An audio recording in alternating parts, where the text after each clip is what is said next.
한번 상상으로 오늘 말씀을 상상해 보면서 시작했으면 좋겠습니다.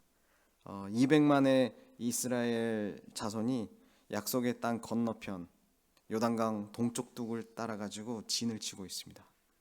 전설적인 리더 모세가 죽고 그 애도 기간도 끝났어요. 홍해를 가르고 만나를 내리게 했던 모세가 없는 지금, 이스라엘 백성과 여호수아가 느꼈을 긴장감은 상상 이상이었을 것 같습니다. 이제 어떻게 적응해야지? 한 번도 가지 않은 이 길은 안전할까? 우리 괜찮을까? 라는 이런 불안이 엄습하는 시점인 것이죠. 사실 저도 이 심정을 조금은 알 것 같습니다. 우리 교회도 지난주에 우리 전 목사님이 부임하시면서 새로운 리더십의 시대를 맞이했기 때문이죠. 익숙함이 지나고 낯선 설렘과 이 긴장이 공존하고 있죠. 전 이번 주 사역 가운데 전 목사님과 함께하고 있습니다. 어젯밤엔 목사님과 한 성도님 가정에서 맛있는 식사를 하면서 시간을 보냈습니다. 좋은 자리였어요. 생신이기도 했고요. 근데 이제 전 목사님과 자리를 하니 괜히 부담스럽더라고요. 전 목사님이 이런 저의 상태를 아신다면 괜히 부담스럽고 억울하실 겁니다. 당신은 제게 아무것도 안 하셨거든요. 무리한 부탁을 하신 것도 아니고요. 근데 사실 저보다 더 긴장하고 부담이 되시는 건 전 목사님이실 겁니다. 온 교회를 이끌어 가실 우리 전 목사님이시겠죠. 목사님 사랑하고 축복합니다. 이 자리에 와 계시니까. 그런데 제가 문득 깨달았습니다. 내가 왜 긴장하고 있었을까? 그것은 새로운 목사님께 어떻게 보면 잘 보이고 싶고, 나 그래도 열심히 하고 있어요, 목사님, 이런 인정받고 싶은 제 안의 조급함 때문이 아니었을까? 라는 거죠. 오늘 본문에서 여호수아 역시 가나안 땅이 무서워서가 아니라 내가 모세만큼 잘 해내서 백성들에게 인정받아야 한다는 자기 증명의 중압감 때문에 떨고 있었던 거 아닐까요? 그래서 하나님은 3번씩이나 강하고 담대하라 라고 말씀해 주신 거 아닐까요? 라는 생각도 해본 거예요. 이 본문 앞에서 제가 스스로 생각해 보니 전 목사님과 함께하는 이 새로운 시작은 단순한 목사님의 교체가 아니라 어떻게 보면 우리는 하나님 나라의 진전을 위해서 새로운 걸음을 또 한 걸음 뗀 거 아닌가라는 생각이 들더라고요. 바로 이때 긴장하고 있는 여호수아와 우리 모두에게 하나님은 응원 메시지를 보내주시는 것 같습니다. 보내시고 계시죠. 9절 말씀입니다. 내가 내게 명한 것이 아니냐. 강하고 담대하라. 두려워하지 말며 놀라지 말라. 내가 어디로 가든지 네 하나님 여호와가 너와 함께 하느니라 하시니라. 아멘. 이 말씀이 어떻게 우리의 이런 낯선 긴장감을 친밀한 동행으로 바꾸어 놓는지 함께 나누고 싶습니다. 본문 2절에서 하나님은 내 종 모세가 죽었으니 이제 너는 일어나 이 모든 백성과 더불어 일어나 이 요단을 건너서 내가 그들 곧 이스라엘 자손에게 주는 그 땅으로 가라고 명령하십니다. 가라. 여기서 주목할 점은 모세의 죽음이 하나님의 계획의 중단을 의미하지 않는다는 것입니다. 이 가나안 땅으로, 약속의 땅으로 인도하는 하나님의 계획은 계속되고 있습니다. 하나님은 모세에게 말씀하셨던 것과 똑같이 여호수아에게도 3절에 네 발바닥으로 밟는 곳은 모두 내가 주었노니 라고 완료형으로 이미 끝난 것을, 이미 주신 것으로 약속하십니다. 이것은 우리의 선택과 노력보다는 약속하시고 반드시 이루시는 하나님의 신실하심이 앞선다는 것을 의미합니다. 하나님의 언약은 세대를 통하여서 계속해서 이루어져 간다는 것이죠. 우리 또한 마찬가지입니다. 전종현 목사님과 함께하는 우리의 새로운 시즌, 하나님 나라를 살아가는 이 새로운 시간 또한 이전의 은혜 위에 더 큰 은혜를 쌓아가는 하나님의 신실한 일하심입니다. 또한 이것은 하나님의 신실한 일하심을 신뢰함으로 달리는 바톤터치와 같은 것이죠. 계주의 바톤터치, 믿음의 이어달리기인 것입니다. 주자는 바뀌지만 경주 자체는 멈추지 않죠. 계속해서 달려가는 것입니다. 오히려 새로운 주자가 바톤을 받으면 가장 에너지가 있잖아요. 가장 힘차게 나아가는 그런 때인 것이죠. 오늘 본문 말씀처럼 우리의 믿음의 순종의 반응을 하나님은 또 우리에게 요청하시기도 합니다. 지금 우리 교회는 이 하나님 나라의 바톤을 이어받아 가장 힘있는 질주를 시작하는 순간인 것이죠. 그런데 여호수아가 마주한 두려움의 실체는 정말 무엇이었을까요? 하나님께서 강하고 담대하라고 3번이나 반복하신 이유는 단지 가나안 땅이 험해서가 아니라 여호수아의 내면에 휘몰아치는 자기 증명의 폭풍을 아셨기 때문이 아니었을까? 앞서 말한 것처럼 새로운 리더십 앞에 선 우리에게도 이런 자기 증명, 자기의라는 2가지 일그러진 모습이 나타날 수 있다는 것입니다. 첫째는 인정받고 싶은 욕구입니다. 새로운 리더가 오면 우리는 본능적으로 긴장합니다. 내가 얼마나 괜찮은 사람인지 보여줘야 해. 나의 쓸모를 증명해서 내 자리를 확보해야 해 하는 마음이 우리의 마음을 누릴 때가 있죠. 어제 제가 전 목사님과의 성도님과의 그 식사 자리에서 느꼈던 이 긴장의 뿌리도 이겁니다. 상대를 신뢰하기보다 목사님이 나를 어떻게 바라보시는가, 내가 목사님이 어떻게 신뢰하고 믿음으로 따를지보다 목사님 눈에 비칠 나의 모습에 더 집착하는 거죠. 내가 나의 구원자가 되어서 나를 증명하려고 할 때 우리는 결코 자유할 수 없는 긴장의 노예가 됩니다. 이러면 이제 상대방은 아무것도 안 했어요. 제가 그 사람과 관계 사이에 제가 뭔가를 조금씩 쌓아가는 겁니다. 둘째는 상대를 누르려는 마음입니다. 반대로 내 안에 자기의는 때로 상대를 인정해 주지 않으려는 완고함으로 나타납니다. 어디 잘하나 보자.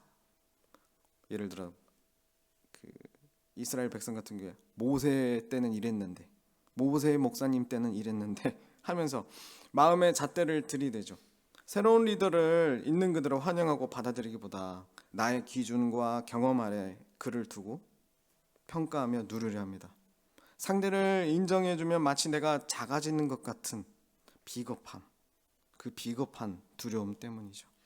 결국 이 인정받으려는 강박과 누르려는 오만, 이 2가지 모습은 모두 하나님을 신뢰하지 않는 불신앙에서 나옵니다. 강해지려고 하고 상대보다 강하다는 태도는 결국 하나님이 우리와 함께 하신다는 사실보다 내가 이 환경을 통제하고 주도해야 한다는 그 욕심이 앞서는 그때 만들어지거든요. 공동체는 은혜의 땅이 아니라 이때 소리 없는 전쟁터가 되고 맙니다. 아프게도 말이죠. 여호수아가 모세의 그림자 아래서 만약 이 마음에 사로잡혀서 자기 실력을 증명해야 하려 했다면 아마도 그는 결코 요단을 건너지 못했을 것입니다. 5절 하반절에 보면 여호수아를 밭에 감추인 부화처럼 먼저 발견하고 귀하게 여기신 하나님은 이렇게 먼저 약속하십니다. 결코 여호수아를 버리거나 떠나지 않으실 것이라고 약속해 주시는 것이죠. 하나님은 이런 우리에게도 똑같이 내가 너와 함께하리라고 말씀하십니다. 이 약속의 실체로 오신 분이 바로 우리 주 예수 그리스도시죠. 예수님은 하나님께 인정받기 위해서 자신을 증명할 필요가 없는 본래 하나님의 아들이셨습니다. 그러나 우리 예수님은 우리를 위해 자신의 모든 권리를 포기하셨습니다. 우리를 누르시는 분이 아니라 오히려 죽기까지 낮아지셔서 우리를 보아라고 불러주신 그분이 바로 우리 예수님입니다. 우리가 새로운 리더십 앞에서 긴장하거나 상대를 평가하며 나를 세우지 않아도 되는 이유는 무엇이죠? 바로 예수님이 이미 십자가에서 우리의 가치를 확증하셨기 때문입니다. 우리는 더 이상 사람의 인정을 구걸할 필요가 없습니다. 구걸할 필요 없는 우리는 하나님의 자녀라는 것이죠. 또한 다른 일을 누르고 일어서야 내 가치가 증명되는 비참한 경쟁하는 그런 숨막히는 그런 경쟁자가 될 필요도 없습니다. 참된 여호수아이신 예수님 안에서 우리는 이미 정말 충분히 사랑받는 존재가 되었습니다. 그러니 우리 그 사랑 안에서 더 서로 사랑하기만을 원합니다.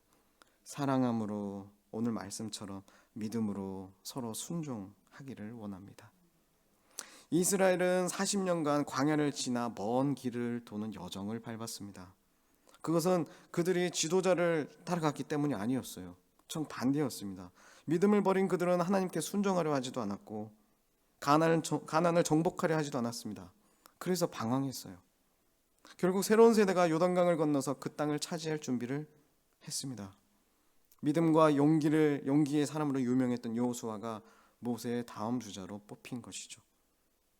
여호수아는 이미 경험을 갖춘 뛰어난 군사 지도자이자 강한 영적 영향력을 미친 사람이었지만 그의 성공의 열쇠는 그의 능력에 있지 않았습니다.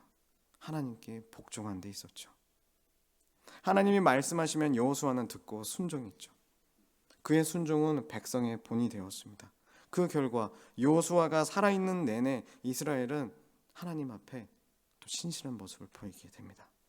우리는 이런 하나님을 사랑하고 또 우리에게 주신 리더를 사랑하고 또 리더 또한 우리를 사랑하고 하나님을 사랑하고 그 사랑으로 시작된 서로를 향한 믿음의 순종으로 이 하나님의 나라, 하나님이 이미 왔다고 말씀하시고 이미 이곳에 임한 우리 인생에 임한 이 현재적 하나님 나라를 살아갈 수 있다는 것입니다.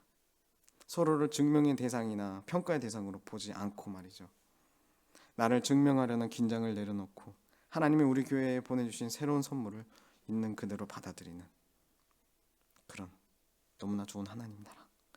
하나님께서 화요일부터 이번 주 화요일부터 계속 말씀하시고 명령하십니다. 또 어제 말씀을 하나님 이렇게 말씀하신 것 같아요. 잘해야 한다는 종의 멍에를 벗고 아버지가 책임지신다는 아들의 자유를 누리렴. 너에게 준 선물을 누리렴. 목사님과 식사하며 긴장했던 제 마음이 어젯밤 오늘 말씀을 준비하면서 녹아내리더라고요. 내 하늘 아버지께서 나를 위해 예비하신 귀한 목사님이다. 귀한 리더다. 라는 감사로 바뀌더라고요.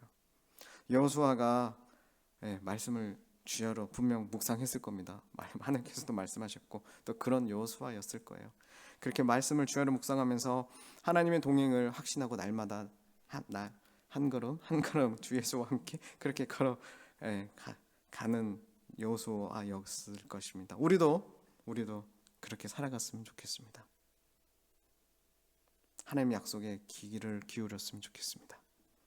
우리가 서로를 귀히 여기면서 한 마음으로 발을 내디딜 때 그곳이 바로 하나님이 다스리시는 가나안 땅, 하나님 나라가 될 것입니다. 말씀 맺으렵니다. 하나님은 여호수아에게 모세와 함께 있었던 것 같이 너와 함께 하겠다라고 말씀하셨습니다. 약속하셨습니다. 이 말씀은 여호수아가 모세만큼의 능력을 갖춰야 한다는 뜻이 아니죠. 그렇죠? 하나님은 신실한 심이 변함없다는 뜻입니다. 5절에 내가 모세와 함께 있었던 것 같이 다시 한번 너와 함께 있을 것임이라. 하나님은 모세의 하나님이셨고 여호수아의 하나님이셨다는 것. 그렇죠? 그리고 이제 우리와 함께 하시는 정 목사님과 우리 모두의 하나님이시라는 것. 이런 분이 바로 우리의 하나님이시라는 것. 잊지 않으셨으면 좋겠습니다. 이 리더십의 교체는 우리가 서로를 누르거나 자신을 입증해야 되는 시험대가 아니라 오히려 이때는 오히려 하나님이 우리 모두를 얼마나 사랑하시는지 새로운 방식으로 경험하는 은혜의 통로인 것이죠. 긴장은 설렘으로, 평가를 환대로 바꿨으면 좋겠습니다. 우리와 동행하시는 하나님 여호와를 신뢰하면서 오늘 하루도 종이 아닌 아들의 자유함 속에 강하고 담대하게 걸어가시기를 주님의 이름으로 축복합니다. 기도하시겠습니다.